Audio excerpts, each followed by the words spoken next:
Good day, everyone. So our topic for today is all about rational function.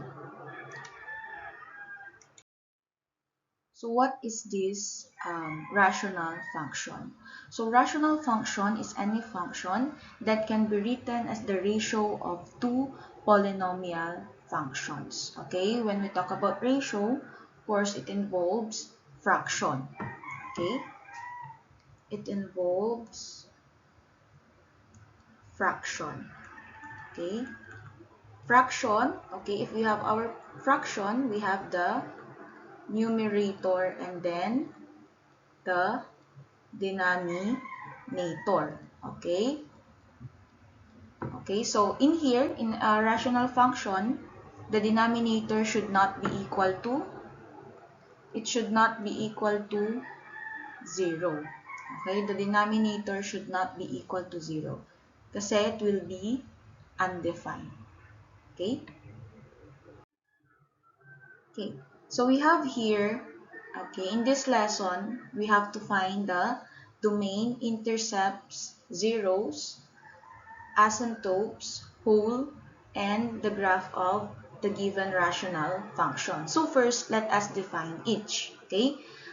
So domain, okay, is the set of all numbers except the zeros of the denominator. Okay, ibig sabihin yung domain na yan, siya daw yung set ng numbers, okay, maliban doon sa number na makakapagpa-zero sa denominator. Okay, so that is our domain. Intercepts, okay, we have the x and y intercepts. Okay, so in x-intercept, okay, if it exists, it occurs at the zeros of the numerator that are not zeros of the denominator. Okay, so for us to find the x-intercept, we have to equate the function to 0 or let y be equal to 0. Okay, then next we have the y-intercept. So the point where the graph of the function crosses the y-axis, okay, so that is our y-intercept. So to find that, okay, to find the y-intercept of the rational function, we have to set the value of x to 0 and solve for y. Okay, then next we have the zeros.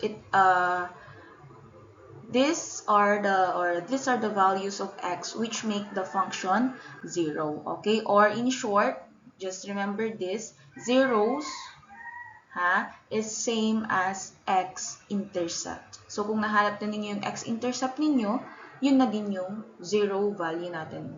Okay, so next we have here the asymptote. So a rational function's asymptotes are lines that the graph of the function approaches but never touches as the input, or the x approaches infinity or negative infinity or a specific value. So ito yung tinatawag nila sa math na, or sinasabi nila sa math na pinagtagpo pero hindi itinadhana. Okay? So kahit anong lapit na nila ng line na ito, okay, ng mga line na to, kahit anong lapit na nila, okay, kahit super lapit na, never silang mag-meet or magkikita. Okay? So, yun yung tinatawag natin na asymptote. Okay? So, we have here the vertical asymptotes. So, these occur at values of x where the denominator of the rational function equals 0. Okay? And the numerator is non-zero. So, they represent values where the function is undefined. Okay? So, vertical asymptotes, these are the restricted values for x. Okay?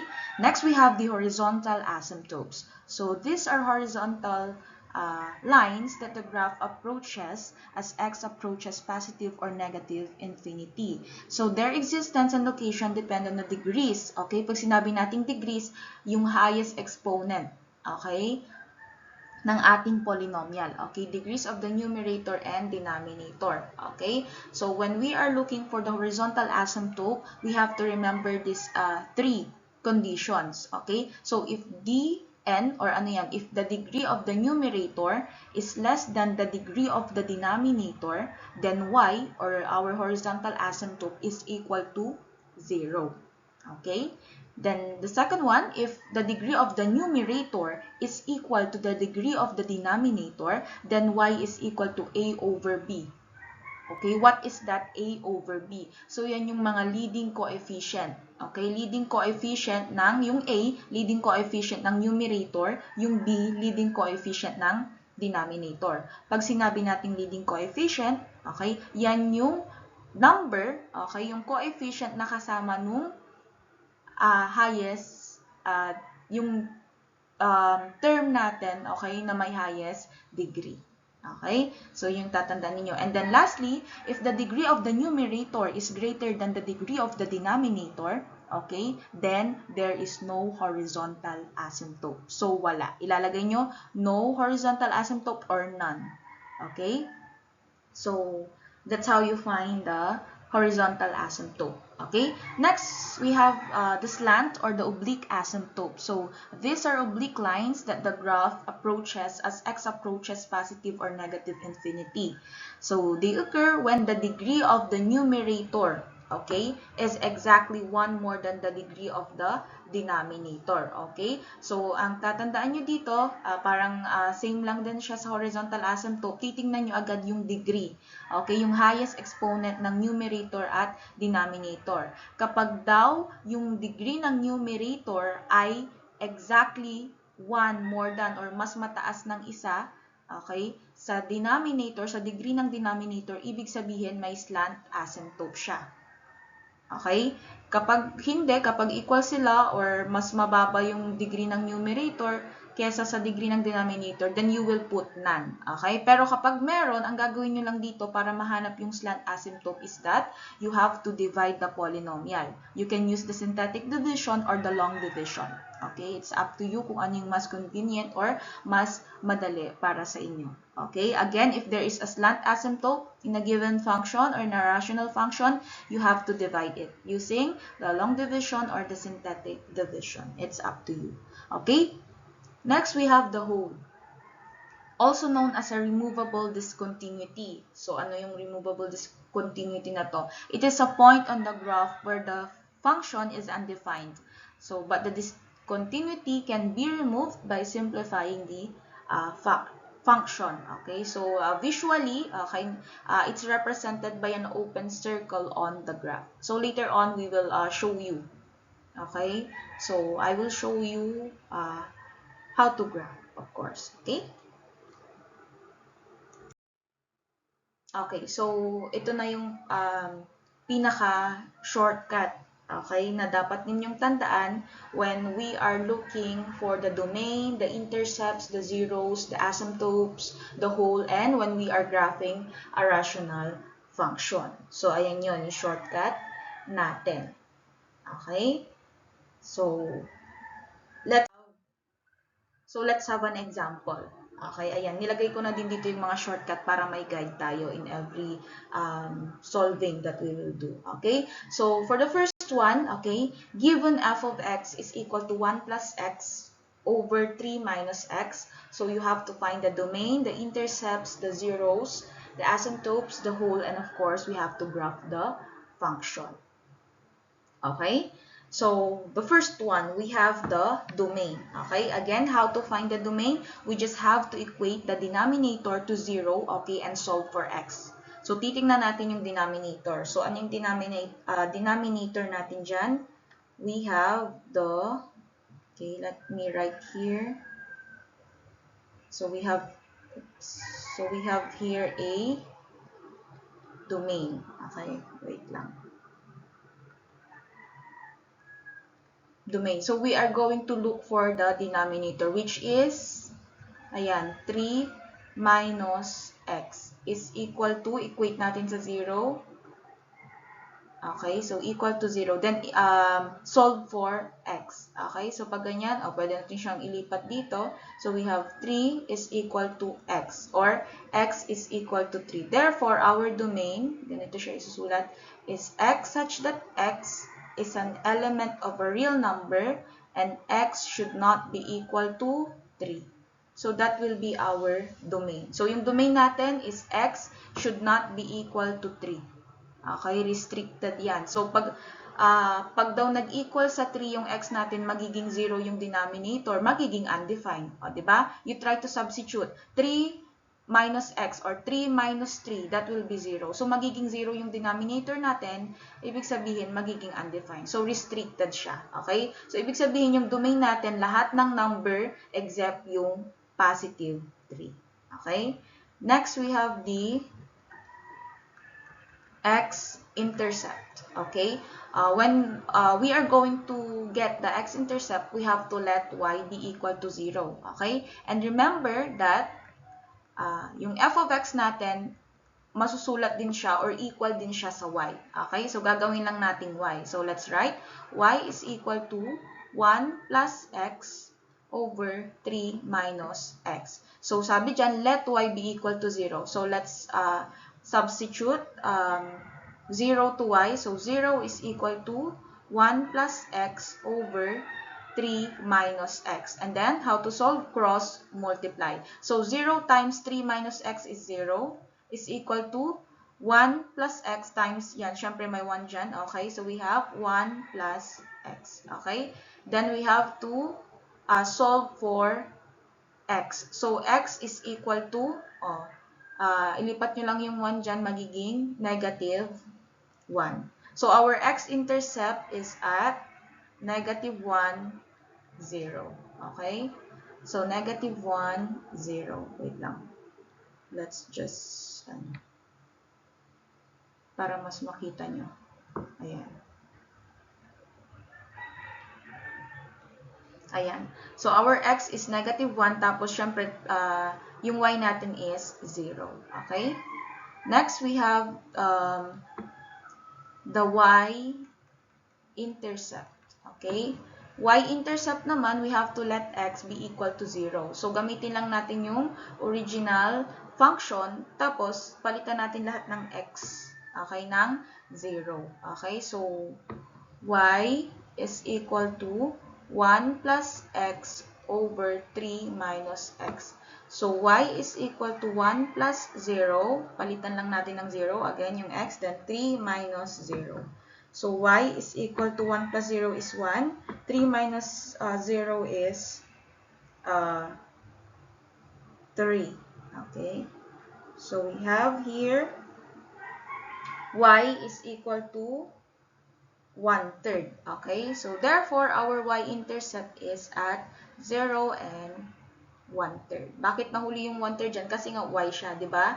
When we have our x and y coordinates we have here, x is the 0, 1/3 is y. So, ayan yung y-intercept natin.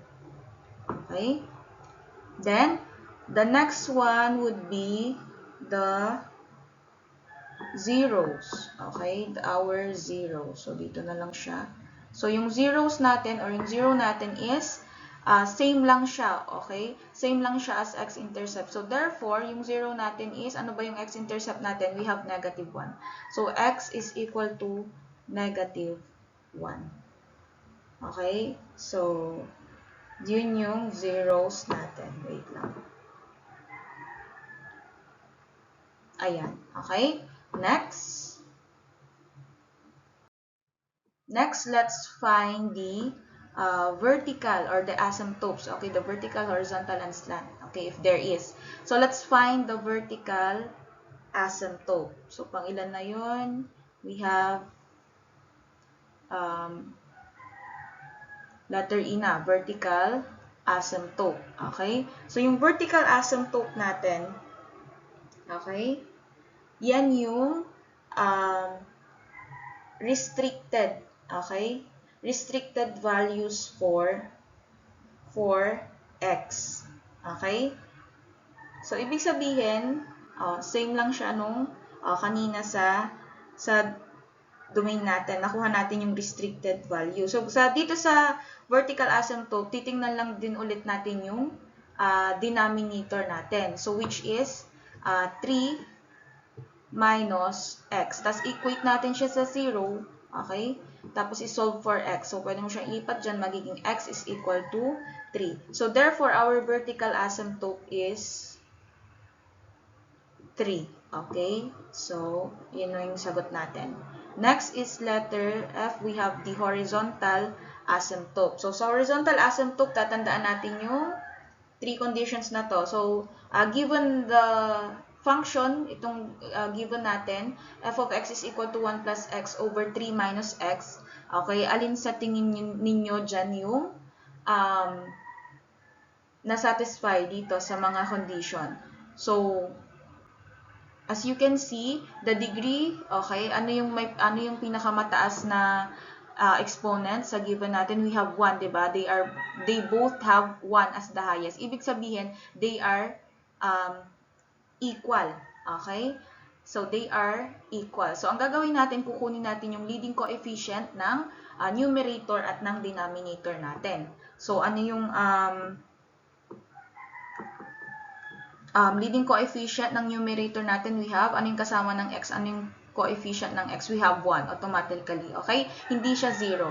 Automatic yan 1. So, y is equal to 1. Then, yung denominator is negative 1. Okay? May negative. Isama niyo yung negative. So, we have, pag sinimplify mo yan, y is equal to 1 divided by negative 1 is negative 1. So, our y or our horizontal asymptote is negative 1. Okay, we have negative 1. Next, we have the slant. Okay, slant asymptote. Okay, so slant asymptote, titingnan lang daw ulit natin yung degree ng numerator at degree ng denominator. So, pag mas mataas yung degree ng numerator ng isa kaysa sa degree ng denominator, ibig sabihin merong slant asymptote. Pero tingnan natin yung given. Mas mataas ba yung numerator or degree ng numerator sa degree ng denominator? Okay? We already analyzed kanina and that they are equal. Okay? So, ibig sabihin, hindi nag-i-exist ang slant asymptote. So, ilalagay lang ninyo dyan, none. Okay? So, yun na yung sagot. None. Okay? Next is, we have the whole. Okay, the whole. So, ito yung mga discontinuity. Okay, sabi dyan, to find a whole, okay, in a rational function, factor both the numerator and denominator. And identify any common factors. Okay? So, may factor pa ba? May common factor pa ba sa tingin niyo yung 1 plus x over 3 minus x aside from 1, syempre? Meron ba? So, there is none. So, ibig sabihin, wala tayong whole sa function na ito. So, ang sagot dyan is none. Okay?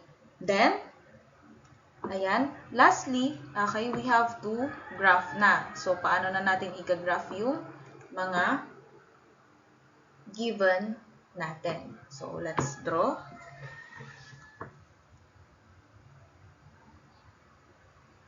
Okay, so imagine na lang ha, it's a very straight, ayan, straight line. Okay, so mag-assign lang tayo dito.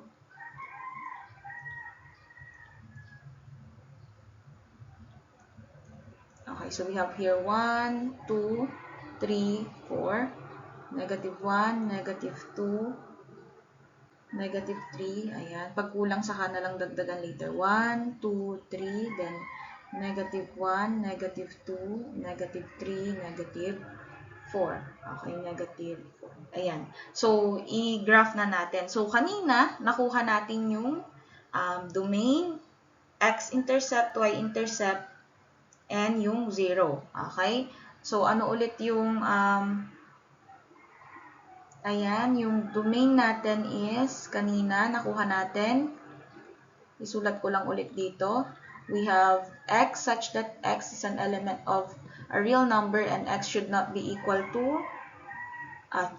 Para makita lang ninyo, isulat ko dito. Then, yung b natin is yung x-intercept, which is at negative 1 and 0. And then, yung y-intercept natin is at 0 and 1/3. Okay, 0 and 1/3. And then yung zeros natin naman is same as x-intercept, which is yung negative 1. Okay? Ay, 0 pala, wait.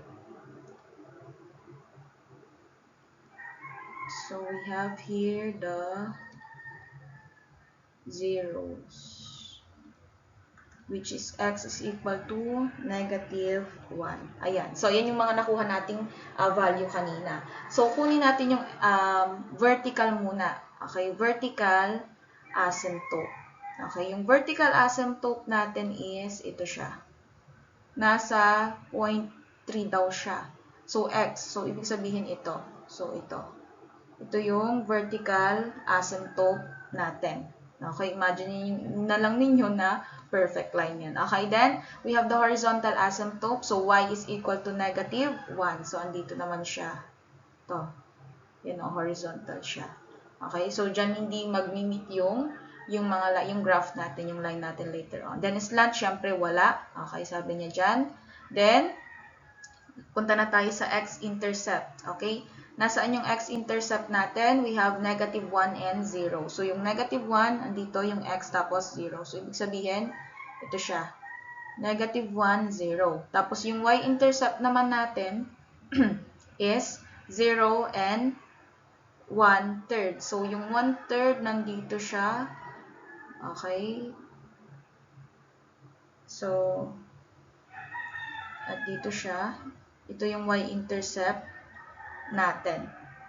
Okay? Ayan. Tapos, ayan na, pwede niyo siyang i-draw. Okay? Yung itsura ng graph natin ay magiging ganito. Ayan. Paganyan siya. Kasi nga, ayan, never mag-meet dapat yung, ayan. So, kahit idiretso mo yan, nakikita niyo yung yellow line, ayan. Ayan, paganyan siya. Never mag-meet yung, ayan, nandito, kahit na-diretso nyo yan. Ayan. Never niya mamimit yan. Okay? So, that's how you graph our function. Okay? Let's have the next example. Okay, so given f of x is equal to x squared plus 5x plus 6 all over x squared plus x minus 2. Okay, so again, we have to find for the domain. Okay, so we have to equate the denominator to 0 and solve for x. So what is our denominator here? We have x squared plus x minus 2. Tapos, equate lang natin siya sa 0. Okay? So, how are we going to solve that? Okay? We can factor. Diba? So, dapat alam ninyong mag-factor. So, what is the factor of x squared plus x minus 2? We have x, okay, plus 2 times or x minus 1 is equal to 0. So, saan natin nakuha yan? Yung factor, okay, yan yung numbers na kapag minultiply mo, makukuha mo yung given na, ayan, yung given polynomial natin, yung original polynomial natin, which is x squared plus x minus 2. Okay, so ipakita ko lang sa inyo para dun sa mga nakalimot na. So, FOIL method lang ito. So, x times x, okay, we have, ipakita ko lang sa inyo, x squared, then x times negative 1 is negative x, or negative 1x, ganyan. Then, 2 times x is positive 2x, and then 2 times negative 1 is negative 2. Okay, tingnan natin kung makukuha natin yung ito. Okay, so we have, to simplify, x squared, then negative x plus 2x is positive 1x or positive x, then minus 2. So, nakuha natin. Okay, same sila dito. So, ibig sabihin, tama yung factor natin. So, ganyan lang siya kung paano mag-factor. Isip ka ng, okay, ng polynomial na kapag minultiply mo is, makukuha mo yung original na given. Okay? So, I'll erase na. It's just recap. Okay? Factoring method. Okay? So, after nyan, okay, na-equate na natin sa 0 yung denominator and na-factor na natin siya. Okay, since dalawa yan, paghiwalayin lang natin. Okay, so x plus 2 equals 0 and x minus 1 equals 0. Tapos solve for solve for x. So, x is equal to, ilipat nyo lang dyan. Pag nilipat, napapalitan ng sign. So, negative 2. Okay, nililipat lang siya dyan. Okay, ganun din sa kabila. So, x is equal to positive 1. So, therefore, our domain is x such that x is an element of a real number and x should not be equal to negative 2 and 1. Okay, so yun yung mga restricted values, yung negative 2 and 1. Okay, so that is for our domain. Okay, next we have the x-intercept. So let y be equal to 0. So again, f of x can also be written as y. So let's just write y there instead of f of x. So palitan lang natin ng y yung f of x natin. Tapos copy the original function. So, x squared plus 5x plus 6 all over x squared plus x minus 2. So, let y be equal to 0. Palitan lang ng 0 yung y. Tapos, kopyahin ulit. X squared plus 5x plus 6 over x squared plus x minus 2. Tapos, paano nyo siya masisimplify? I-cross multiply natin. So, 0 times x squared plus x minus 2 is 0 is equal to x squared plus 5x plus 6 times 1 kasi meron dyan automatically 1. We have x squared plus 5x plus 6. Tapos, same lang, i-factor lang natin. So, ayusin na natin. So, we have, ano ang factor ng x squared plus 5x plus 6? Ano yung factor ng 6 na kapag in-other subtract mo, makukuha mo yung 5 or yung middle term? Okay? So, we have pwede x plus 2 and x plus 3. So, again, pag minultiply mo yan, itry na lang ninyo dyan. Okay? Pag minultiply mo yan using the FOIL method, okay, makukuha mo yung x squared plus 5x plus 6. Okay? So, ito yung factor natin. So, ngayon, paghiwalayin lang natin yan. Okay? Same lang sa ginawa natin kanina sa domain kasi dalawa sila. Okay? Dalawa yung factor. So, we have x plus 2 is equal to 0, tapos x plus 3 is equal to 0. Tapos x is equal to, ilipat lang siya, so we have negative 2. Then, ganyan din, sa kabila, x is equal to negative 3. So, our x-intercepts are negative 2 and negative 3. Pero, okay, look at the domain. Negative 2 is restricted or bawal siyang maging value ng x. So, ibig sabihin, i-reject natin yung negative 2. Ang kukunin lang natin is negative 3. So, therefore, our x-intercept is negative 3, 0. Okay? Negative 3, 0. So, yun yung x-intercept natin. Okay? Next is, we have the y-intercept. Okay? So, dito ko na siya isulat. Y-intercept. So, let x be equal to 0. So, palitan lang lahat natin yung value ng x, okay, ng 0. So, gamitin natin yung original function, syempre. So, y is equal to, i-direct na natin, 0 squared plus 5 times 0 plus 6 all over 0 squared plus 0 minus 2. So, again, ginamit lang natin itong original natin. Okay? So, we have here, y is equal to 0 squared plus 5 times 0 is 0, plus 6 is 6, over 0 squared plus 0 minus 2, that is negative 2, or y is equal to negative 3. Okay? So, our y-intercept is 0, negative 3. Okay? So, ayan na yun. Nakuha natin yung domain natin. Ito, yung domain natin.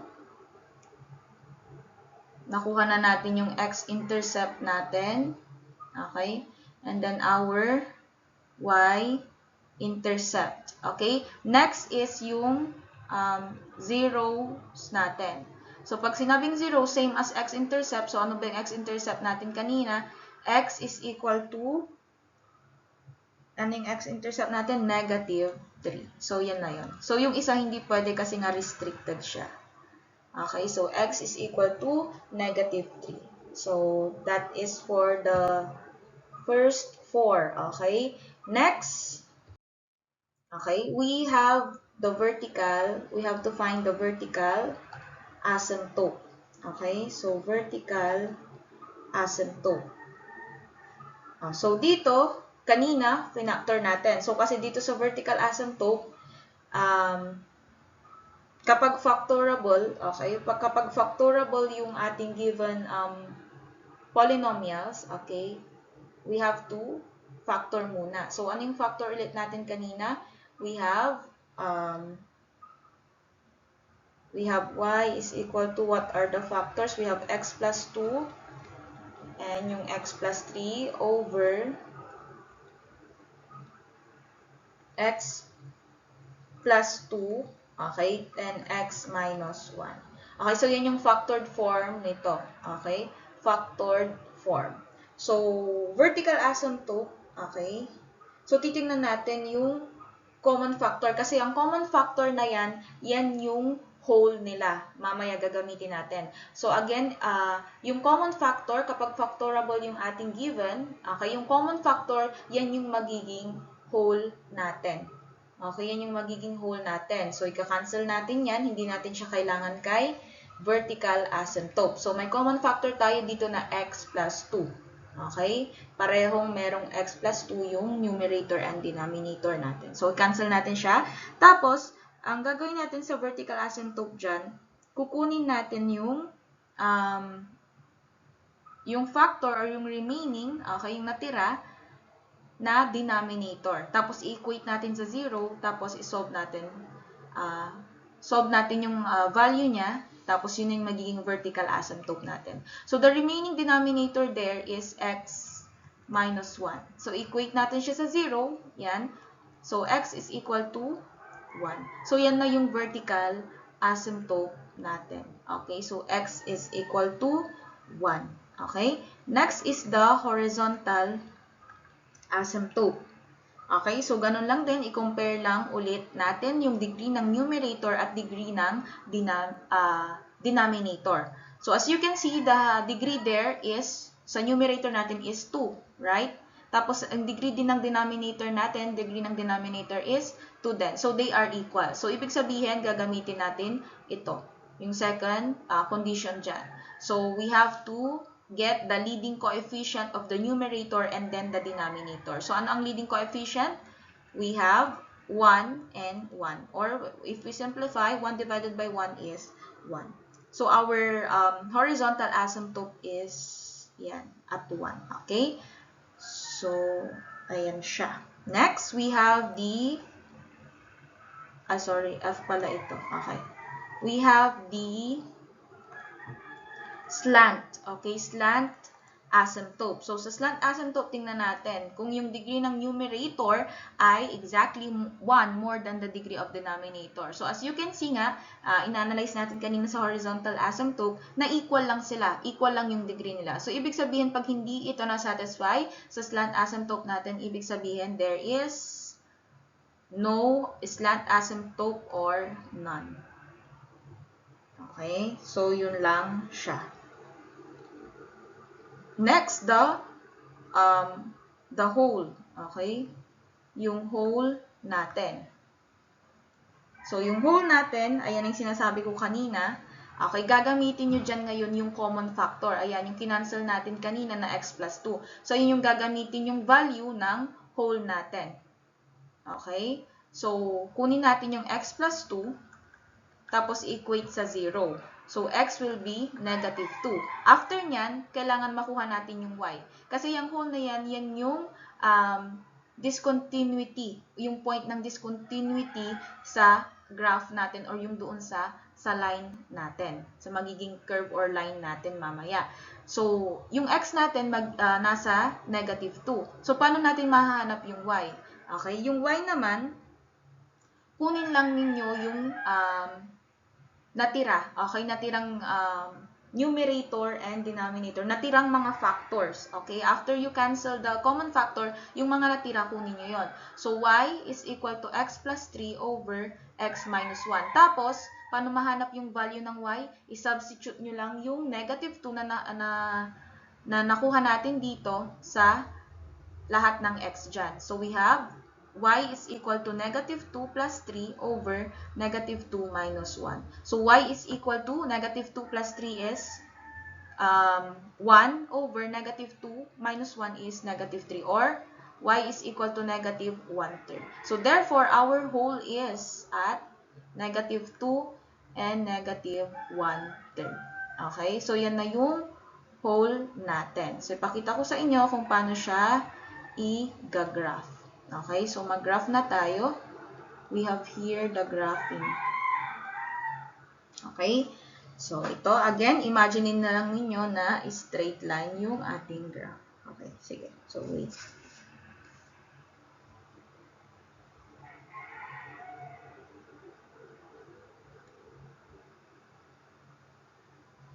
Ayan. So, yan. Maglagay lang tayo ng mga line dyan.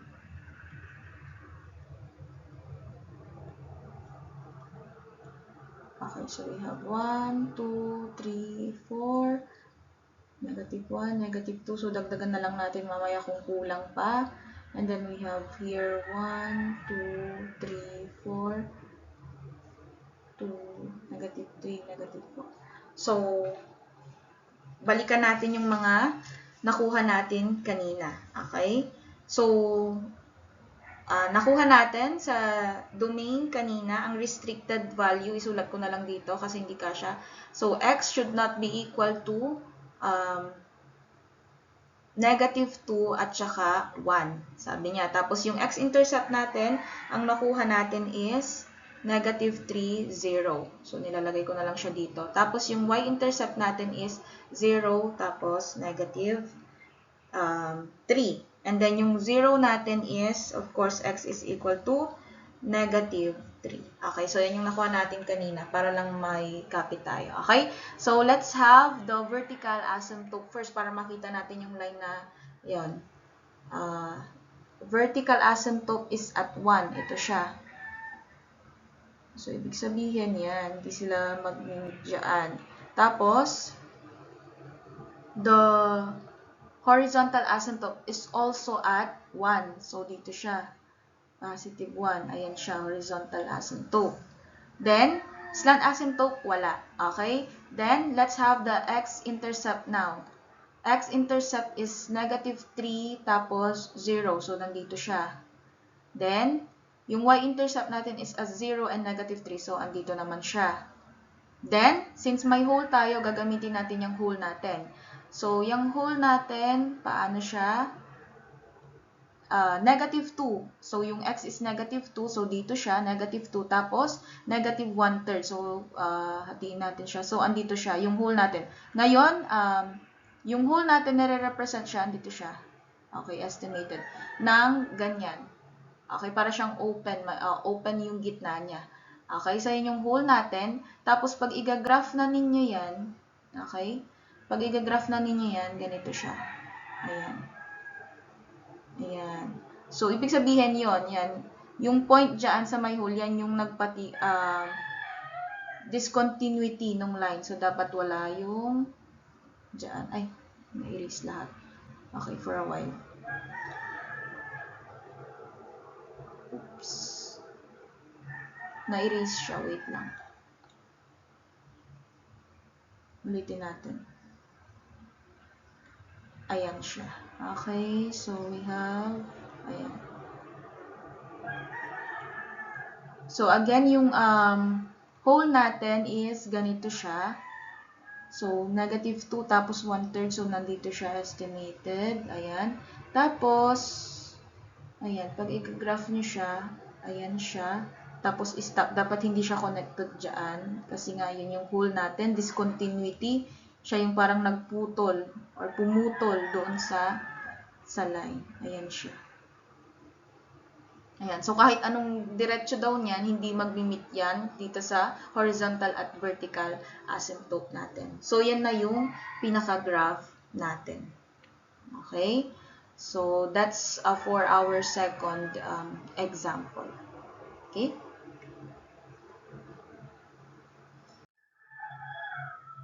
Okay. Next, we have the last one. We have the function Okay, the function x or f of x is equal to x squared minus 7x plus 10 over x plus 5.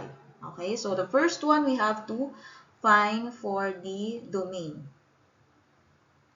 So our domain, our domain here, okay, is that, ayan, kunin natin yung denominator.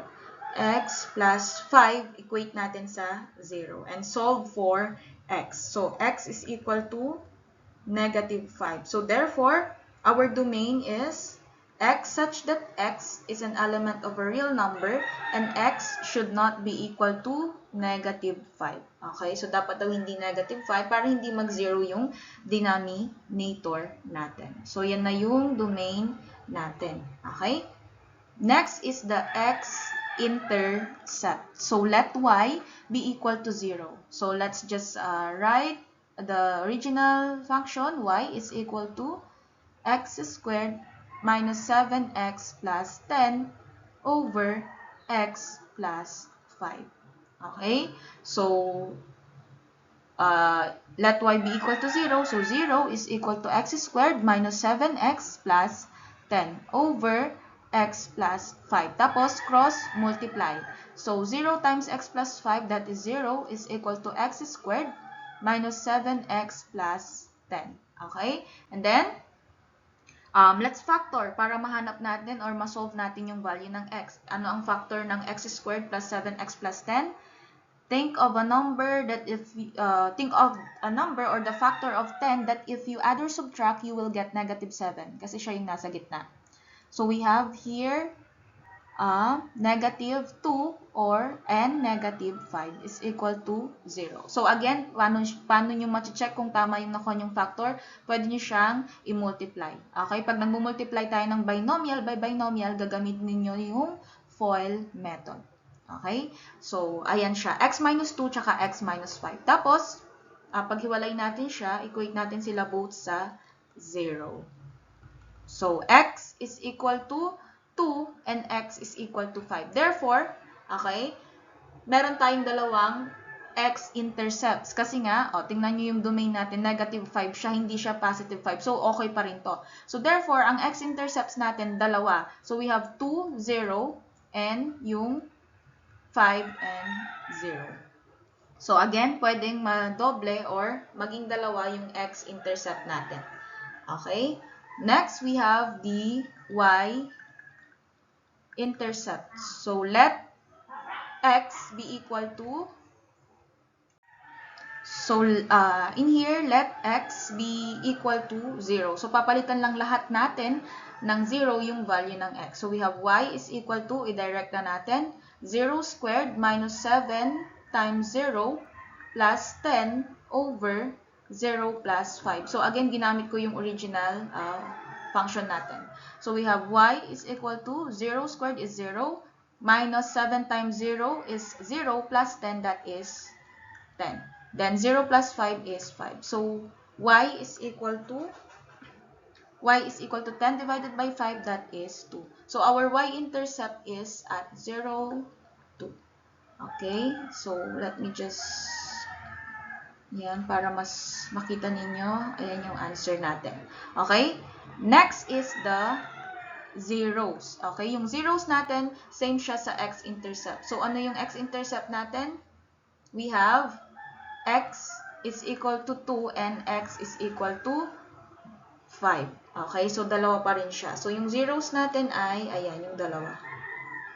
Okay? So, that's for the zeros. Okay? Next, we have, next, let's have the vertical asymptote. Okay? So, we have here the vertical asymptote. So, yung vertical asymptote natin, again, kanina, okay, if finactor natin siya, so we have f of x or y na lang ilagay natin. So, we have y is equal to x minus 2 and x minus 5 over x plus 5. So, yung sa vertical asymptote natin, since wala tayong need i-cancel dyan or wala tayong common factor, ayan, syempre, kukunin na natin agad yung denominator, which is yung x plus 5. And then, equate natin sa 0, then solve for the value of x. So, x is equal to negative 5. So, our vertical asymptote there is negative 5. Okay? Next, we have the horizontal asymptote. So, yung horizontal asymptote natin, i-compare natin. Okay? Looking at the given, so we have x squared, okay, minus 7x plus 10, tapos x plus 5. So, yung degree ng numerator natin is 2, and then yung degree ng denominator natin is 1. So, ibig sabihin, the degree of the numerator is greater than the degree of denominator. So, ibig sabihin, ito siya, there is no horizontal asymptote. So, ilalagay lang natin dito, none. Okay? So, yan na yung horizontal asymptote natin. Next is the slant asymptote. So, yung slant asymptote naman natin, okay, nangyayari lang daw yan or magkakaroon lang daw tayo ng slant asymptote kapag yung degree ng numerator ay exactly 1 greater than the degree of the denominator. So, since ganon yung given natin, kasi nga yung degree ng numerator natin ay 2, tapos yung degree ng denominator natin ay 1, so exactly 1. Okay, lamang ng isa yung degree ng numerator sa denominator. So, kailangan nating i-solve siya. So, we can use or we can solve that by using the division process or the division of polynomials. We can use the synthetic division or the long division. So, since madali lang naman ito, gamitin natin yung synthetic division. So, sa synthetic division, kinukuha lang natin yung lahat ng coefficient ng ating polynomial. So, we have here x squared. Ano ang coefficient? We have 1. Ano ang coefficient ng negative 7x? We have negative 7. Tapos, we have the constant term which is 10. Tapos, yan yung magiging dividend natin. Tapos, yung divisor natin, yung x plus 5, okay, equate natin siya sa 0 para makuha natin yung, ayan, yung value ng magiging x natin. So, x is equal to negative 5. Okay, or ang shortcut niyan, tatandaan ninyo, binabaliktad or pinapalitan lang yung sign. So, kapag x plus 5, magiging negative 5. Pag x minus 5, magiging positive 5 dito sa synthetic division natin. Tapos, after niyan, proceed na tayo. So, i-bring down nyo yung first number which is 1. Tapos, i-multiply nyo yun sa divisor natin. 1 times negative 5 is negative 5. Tapos, i-add lang ninyo. Negative 7 plus negative 5 is negative 12. Then, proceed. Ganun ulit. I-multiply ulit siya sa negative 5. Negative 12 times negative 5 is positive 60. So, 10 plus 60 is 70. Tapos, paano mo siya masusulat? Hindi pwedeng ganyan yan. Okay? Paano mo siya maibabalik as polynomial? So, remember, okay? Since x squared yung degree natin ng degree ng dividend natin, ang automatically magiging quotient yun is minus 1 lang. Okay, yung degree niya. So, ibig sabihin ito, x ito, minus 12, tapos ito yung remainder, yung 70 natin. Kasi hindi pwedeng dalawang constant dyan. So, remainder na yan. Okay, then, ang magiging denominator niyan ay yung original na divisor, which is x plus 5. So, isulat lang natin ng maayos dito. We have x, okay, minus 12, plus 70 over x plus 5. Pero, okay, sa slant asymptote, ang kinukuha lang natin, okay, ay yung ito. Ito lang yung kinukuha natin. The remainder doesn't matter. Okay? So, walang value dyan yung remainder natin. Kawawa naman siya. Pero, ayun nga. So, x minus 12, or we have to write it as like this. Y is equal to x minus 12. Okay? Y is equal to x minus 12. So, that is for our slant asymptote. Next is our whole. Okay? Yung whole natin, yan yung discontinuity or yan yung common factor when we factored out the given or when we factored out the given polynomial. So, since kanina, ito nga, finactor natin siya at wala tayong nakitang common factor, ibig sabihin, there is no whole or wala. None. Okay? Wala. Ayan siya. Okay? So, yan yung whole natin. Wala. Next is the graph. Last one. Okay? We have the graph. Pero bago yan, let's determine muna itong mga nakuha natin para lang may ano tayo dito sa slides na to. Sa slide na to. Okay? So, we have the domain is x should not be equal to negative 5. Tapos yung x-intercept natin, dalawa sila, tama? We have 2, 0, and we have the 5 and 0. Tapos yung y-intercept naman natin, we have 0 and 2. Tapos yung zeros natin, syempre, dalawa din. Yung x is equal to 2 and x is equal to 5. Okay? Tapos mag-draw na tayo dito ng graph natin. So, you imagine na lang na this is a perfect line. So, liitan natin siguro kasi medyo ano to, ayan.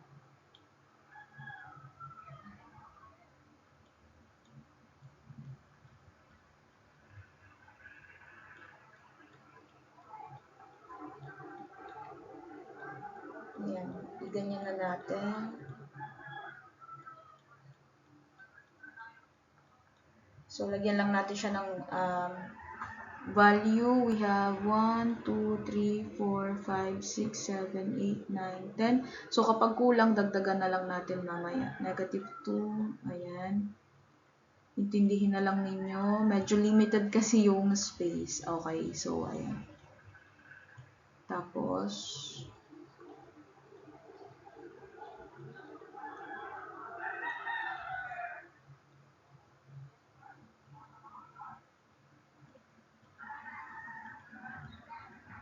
okay, so ayan. So, tingnan natin. So, first, let's have the vertical asymptote, which is negative 5. Nasa negative 5 siya. So, andito siya.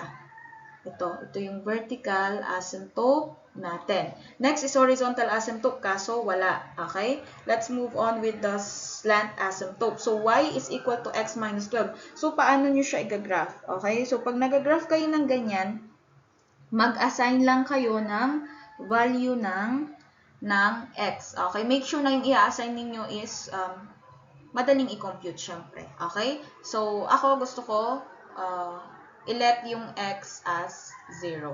Okay? Be equal to 0. So, y, okay? Y is equal to x minus 12. So, gusto ko nga 0 siya. So, 0 minus 12. So, yung y ko dyan is negative 12. So, yung coordinates natin dito is 0 tsaka negative 12.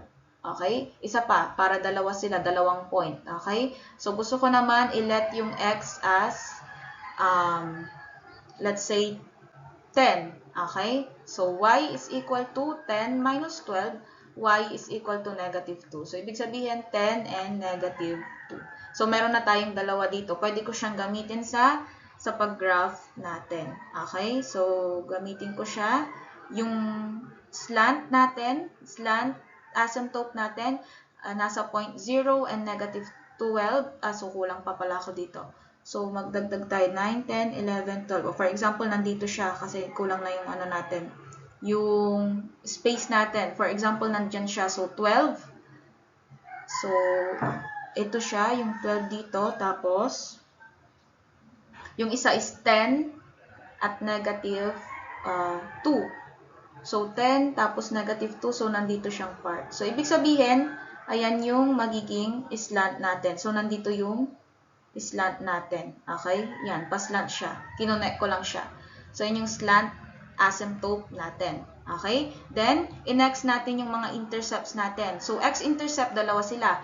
2, 0. Okay? Ito siya. 2, 0 at 5, 0.